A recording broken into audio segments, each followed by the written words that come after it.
guys, it's that part of the show where we get to interview someone amazing. Woo-hoo.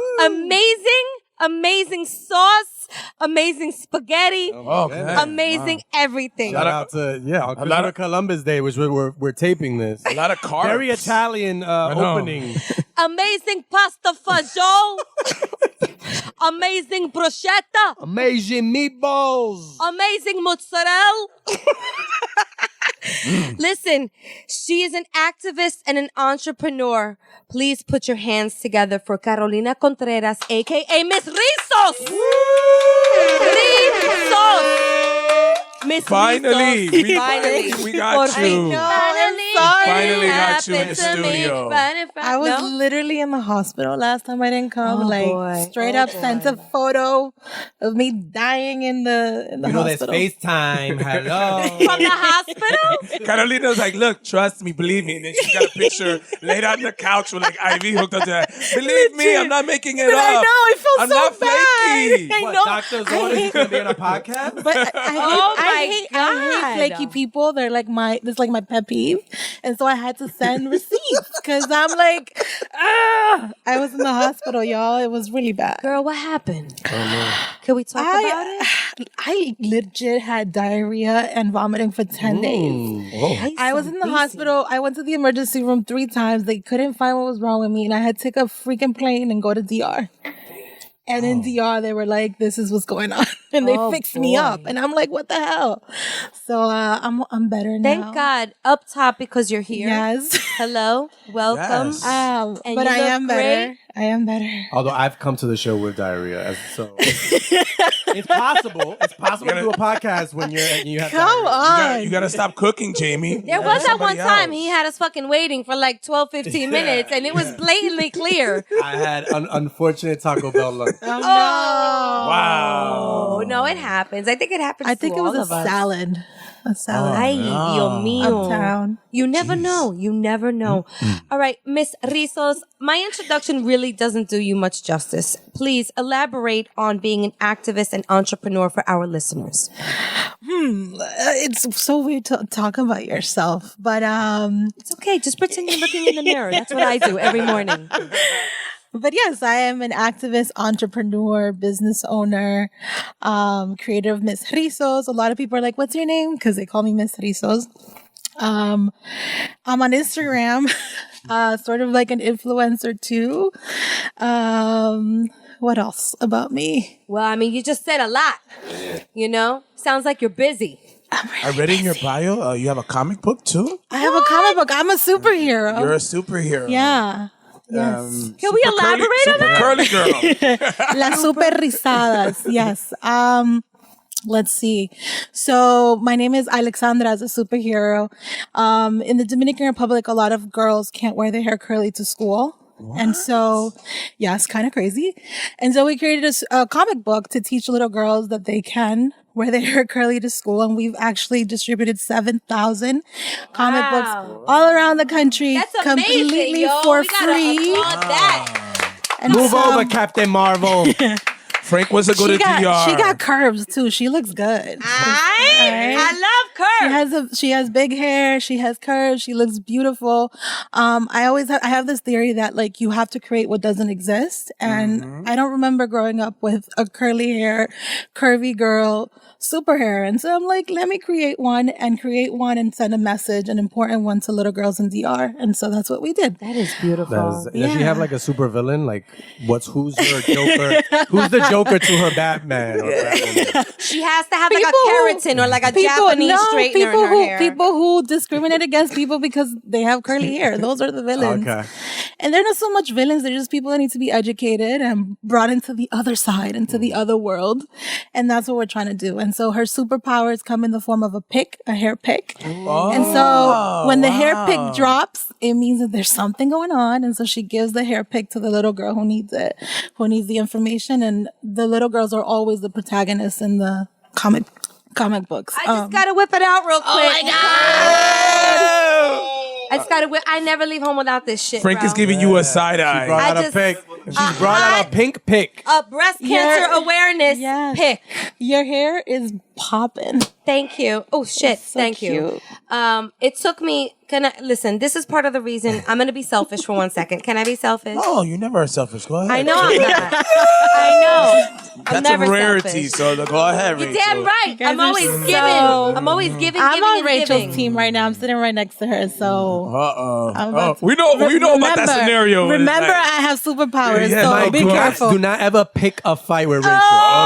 Oh, very nice, Jamie. You got any more? No? You got one in the chamber? I'll pick one later. All I'll right, pick one back to later. Rachel. Back to Rachel. Her moment. No.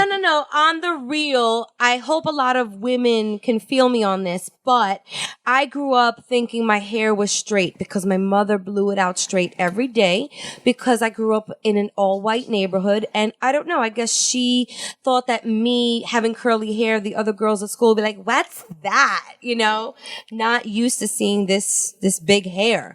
So I just remember, like, I didn't know I fucking had curly hair until I washed it by myself for the first time. I'm like, oh my God, what is my hair doing? What is my hair? How old were you when you washed your my hair for the first time? Well, let me rephrase. Not for the first time in life. Okay? For the first time on 26. on This my is own. amazing. Like, no, like really on my own. You know, when you're like, I don't know, 6, 7, you're like, I'm gonna wash that man right out of my hair. You know? Well, that's what I used to do in the shower. Sing Broadway show tunes. And then I see my hair curling and I'm like, why? And she would still, blow it out and whatever. But it took me a long time to come to terms with embracing my curls. Because it's an identifier of who we are. Absolutely. As women. My mom actually did the same thing. She started relaxing it at 7 years old. 7 And so years old. I can't hate her for it though, because she was trying to do the same thing. She was trying to protect me. She was trying to make sure that I looked clean and that I looked formal and that I looked beautiful, because that was her definition of what was beautiful, because that's what her mother taught her. Mm-hmm. And so then I taught this to my little sisters. I have 3 little sisters, and for the longest I would relax their hair and I would blow dry their hair and I would see them cry. As I burned their freaking scalp with the relaxer and would put vinegar on it to neutralize the relaxer. And so just to think how violent that was, and so I can't blame my mom for it. She was trying to do me a favor, and now she's curly too. My mom. That's amazing. I mean, even it comes down to acting. A lot of actresses are straightening their hair for roles because they feel like they have a more opportunity when it's straight than when it's curly. So, and a lot of people in corporate do it too. I find that here in the US, not even talking about the DR, a lot of women write to me telling me if they should wear their hair straight for an interview, how can they wear their hair curly to a corporate meeting? And I'm just like, now that I'm 9 years deep into this process of wearing my hair curly, the questions are just like, wow, like I could not imagine having to change my hair for a meeting or for a wedding. Like, I've just received a client in the salon in Uptown, and she had all this heat damage, permanent heat damage from going to the salon one time just because someone whose wedding she was attending wanted all the bridesmaids to wear their hair straight. And I'm like, how crazy would it sound if I had a wedding and I told everyone on my freaking cortejo to wear afros to my freaking wedding? That would just be crazy. So it's the same the other way around too. But yeah, there's this huge pressure to conform to a standard of beauty that doesn't include women that look like me. And so fuck that, Yo, I was in DR one time, and it's been like the second time my mother relaxed my hair. I had to rock a fucking Michael Jackson, bro. She burned a whole, my God. a whole section. The Pepsi commercial? Yes. Oh no! Damn. A whole chunk. My mother was like, "¿Qué tú hiciste, amiga?" Like, she went crazy. She went buck wild on the lady because it was a salon in the fucking galeria of her house in Tamboril, Dominican Republic. I can't believe, Mom, if you're listening, I love you so much, but how? Why? How? And Thelma, why did you do that ¿Por to Rachel? qué? I have a quick story. So I was like 7 years old, and I went to Dominican Republic, and my mom went to the salon over there. And from this point on, I'm only 7. I've always seen my mom's hair straight. So she went to the salon. They did something. My mom had a flat top. I didn't know she had curly hair like that. And I'm like, oh my God, what happened? And then my mom, because over there they did something, but I didn't know from 0 to 7. I thought my mom had straight hair, and I didn't know all the stuff that my mom had to do. So it's so interesting that there's a lot of Latinas out there there that they have in kids when they grow up. They don't even know that their hair can be curly. My grandmother, when I did the big chop, because I actually didn't transition, I didn't go through like the long process of like letting it grow and cutting it little by little. I was like, nah, let's just get rid of this. And I had like maybe half an inch of curls on my head. And I saw my grandma for the first time in like 9 months, and she's like, what did you do to your hair? She also constructed this image of what I look like, and she thought that I had straight hair. And I'm like, grandma, but there are pictures of me with like the 2 puff balls, like when I was like 2 and 3 years old. Yeah. Like, and she's like, no, tú te dañaste el cabello. And I'm like, no, me dañaron el cabello. And so and now again, it's been a process, but also my grandmother now understands why I did it. And she still doesn't like love it, but she understands it, respects it, and defends it, which is really important. But yeah. Can we go back? You said 9 years. Can you remember before you were doing this, like what got you ready to say, look, I'm going to make this a movement? Oh my God. I never thought that this would be a movement. It took me by surprise the first month that I launched the site. So what happened was I was curly for about a year, faking it till I made it because I did not feel pretty. I did not feel confident.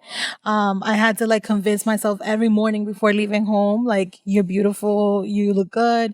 And so women and people in general, like you perceive when someone has confidence. You perceive when someone has presence and is walking. So people would stop me in the streets and would ask me, like, random women, like, how did you do this? And what products are you using? And how do you get your curls to pop when that shine? And so I'm like, let me start a blog because I'm spending all these like hours a week talking to damn strangers in the streets. Like, it was like, what the hell? ¿Cómo tú lo hiciste así? And so I started a blog. So, definitely with the idea of empowering women in mind. I always say I run a women empowerment business, not a curly business.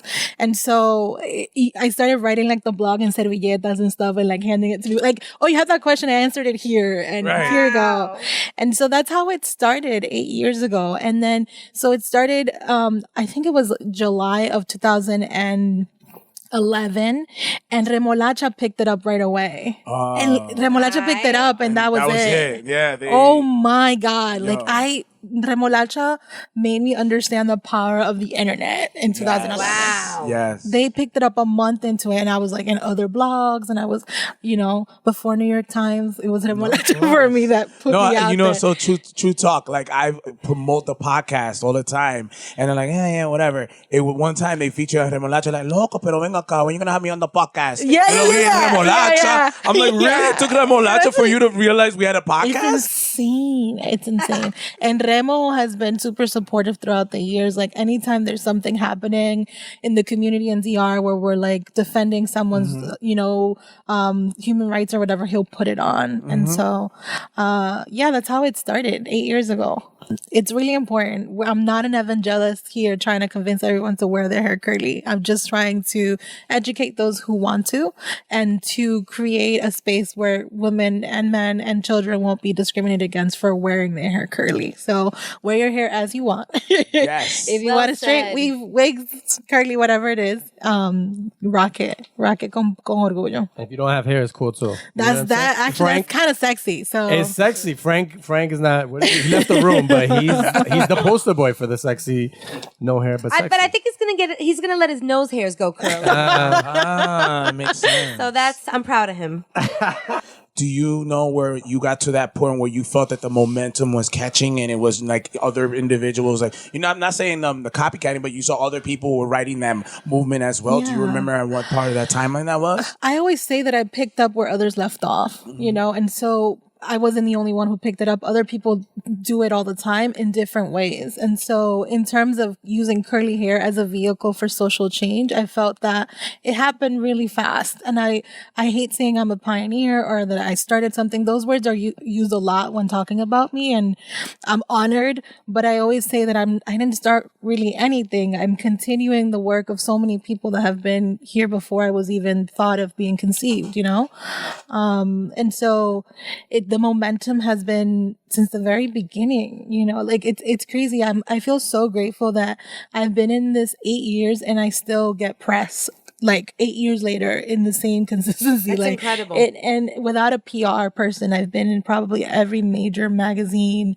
print, radio, and it's television, and it's like mind blowing to me. I'm humbled by the fact that 8 years later, I still have a platform to continue to share this idea of self-love and women empowerment through curls. Preach. And was it a natural progression from starting with the blog and then eventually kind of like becoming like an influencer, like an Instagram, where that's more visual, Instagram influencer? That must have been just 10 times even better because people are actually... I started on Facebook, and about a year after that, visual of Facebook. I when Instagram came out, I'm always like this really weird person where like I love social media because of the power of social media, but I'm also like a hermit crab, and like I'm like I don't like people, I want to be my own. I'm like a social butterfly, but I'm not like Right, and so when Instagram came out, I'm like I'm not joining Instagram. That's crazy. Like I don't need another social media. I'm on YouTube and Facebook and my blog and email. I'm like, I'm good.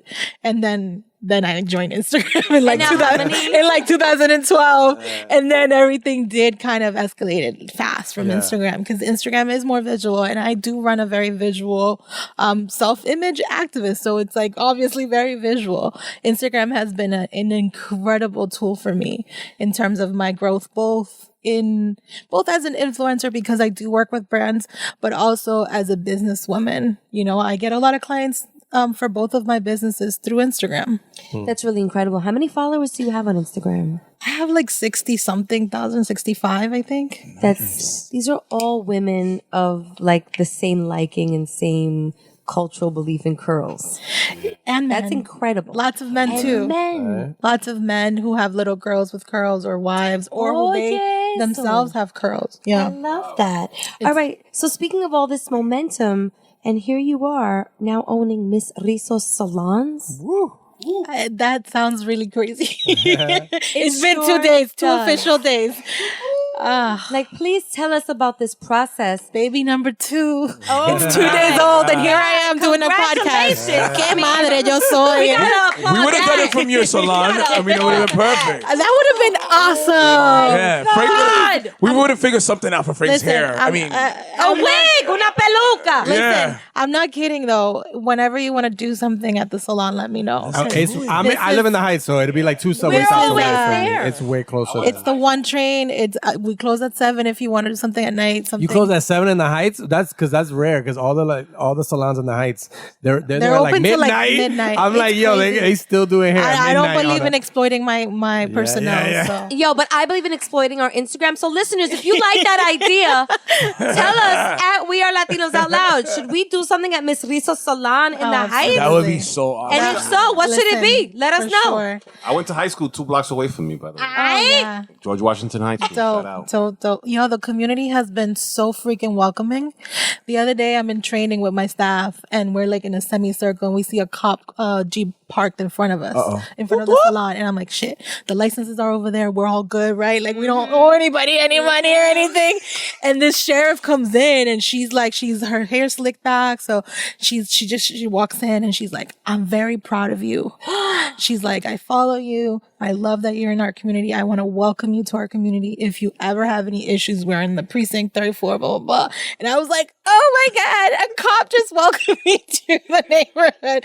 And all the viejitos que pasan, they're just like, que Dios te bendiga tu local. And like, they get excited because it looks, I'm not going to lie, the spot looks like it was taken from Brooklyn, and like, it looks really beautiful in the sense of like, it's like all like wood and very like whatever. And so as soon as they see that I'm the owner, they're like, you know. Oh yeah, no, of course. You know what I'm talking about? So I'm not a gentrifier. So I literally have gotten those words from people like. So it's been an interesting experience, and I feel so welcomed in the community. How lovely is that? So this is your second one. Have you learned anything from the first one as far as a business owner? So much. And I continue to learn every day because I didn't go to business school. I didn't have businesses before. So it's been a lot of learning on the job. And I think this is going to sound really funny, but the number one thing that I feel like I've finally learned my lesson with is firing people fast. Yeah. Hire slow, fire fast. And so I have a huge heart thanks to my mom. And so I like give people like a million opportunities, and it's not a personal thing. It's about your business. So making sure that you get rid of people who are not allowing your business to flourish fast.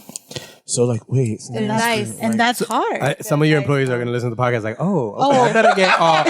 I'm going to be extra early tomorrow. No, is but that a warning? But you know what's so crazy? I am one of the most transparent person for people ever. So like they know this already. Yeah. I don't play games. What are some of the trends for salons? Because I feel like the salons have changed. Look, I know like one of the things I hear complaints about my friends are like, "Mira, I go to a salon at like 10 in the morning and I don't get out till 7 o'clock at night in the Washington Heights." So are there like some stuff that you probably notice in other salons that you feel like you're implementing now since you're new in the neighborhood? So you know what's so interesting? I don't follow any salons, and I've been to maybe a handful of salons in the past few years. I'm all about customer service, regardless of the type of business that you're at.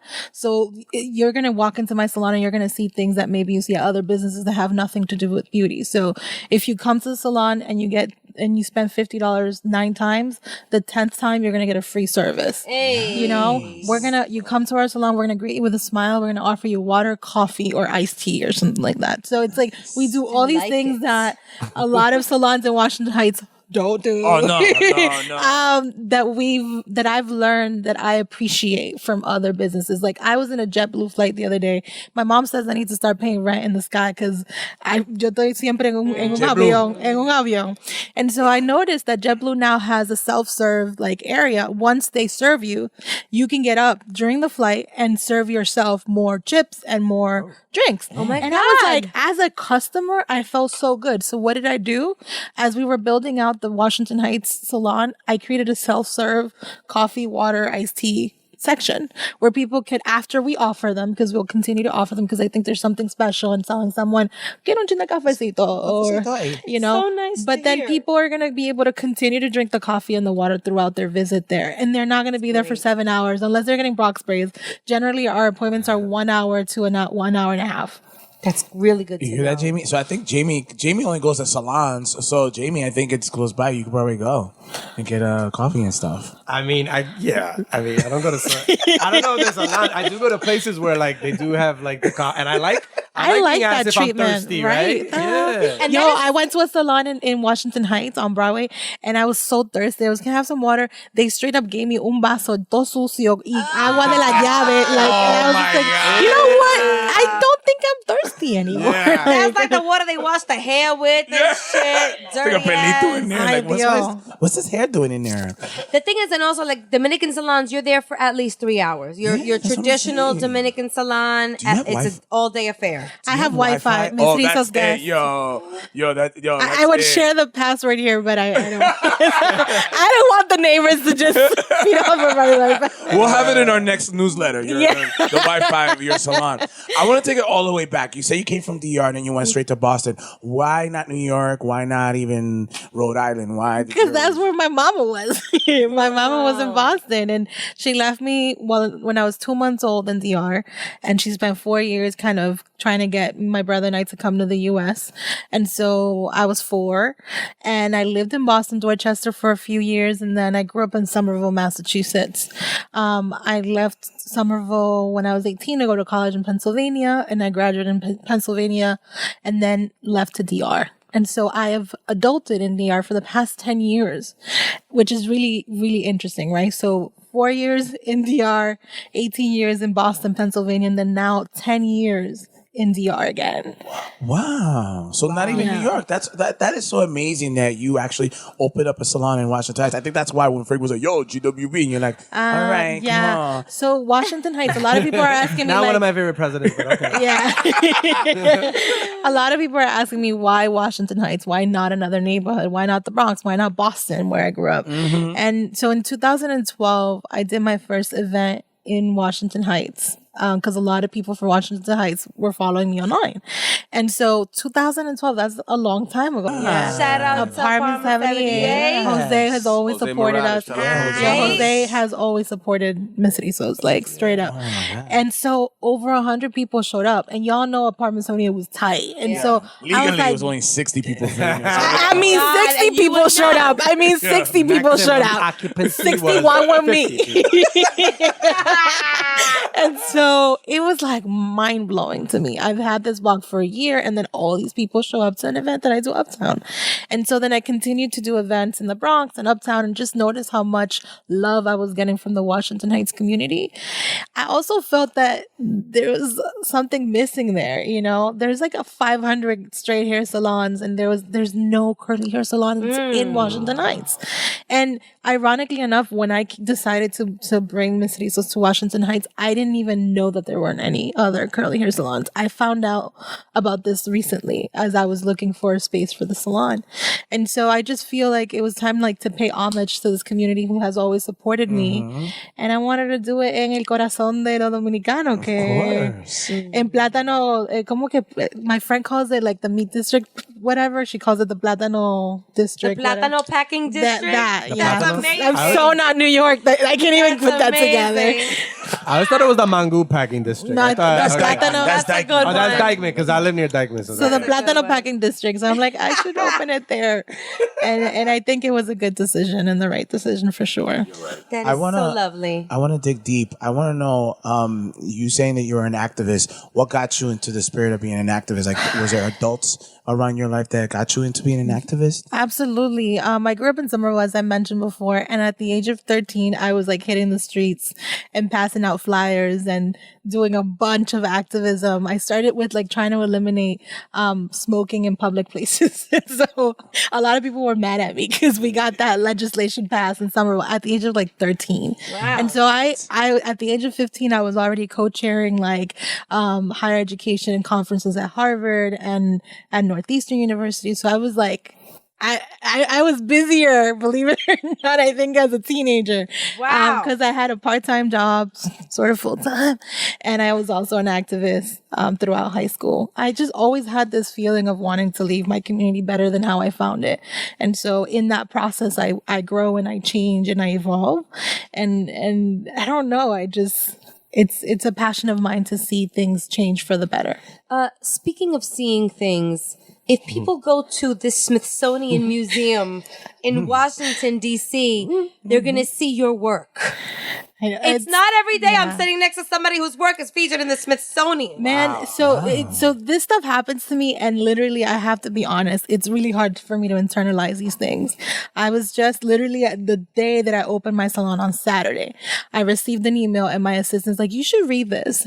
And so I looked at the emails in Spanish. It's from someone in Argentina, and they're like, you know, I'm the blah blah blah, and we're celebrating the 100 year of this magazine, the oldest magazines for children in the world, and we've named 100 women, both dead and alive, and you're one of them for the work that you do. And I'm like, wait, what? I started crying out of excitement. So But freaking stuff like amazing. that happens to me, and I feel and it's really hard for me to internalize it. I think because I don't see myself as the only person who's doing this. I see myself as my entire team, and my family and friends who support me, and so I feel like I share all of this with them. So how are you juggling, Carolina? How is your life? Can we talk about Carolina for a second? Because I know Yeah. you're talking about the business. Like, I kind of want to get to know Carolina a little bit right Yeah. So, it's been a struggle. And I think that's something that I'm trying to work on really hard now that the salon is finally open and all that. I'm trying to make sure that I have a good work-life balance, because as a young entrepreneur, without anyone really funding this, you got to work all the time in order to do payroll and pay the rent, and now 2 rents and my own 2 rents, because I still live in CR and I live here. And so I have to admit that it's something that if there's something that I need to improve, it's definitely the work-life balance. I feel like I've gotten lost in my work, and I find myself working all the time, and it's not something that I'm really proud of at all. So I'm trying to fix that.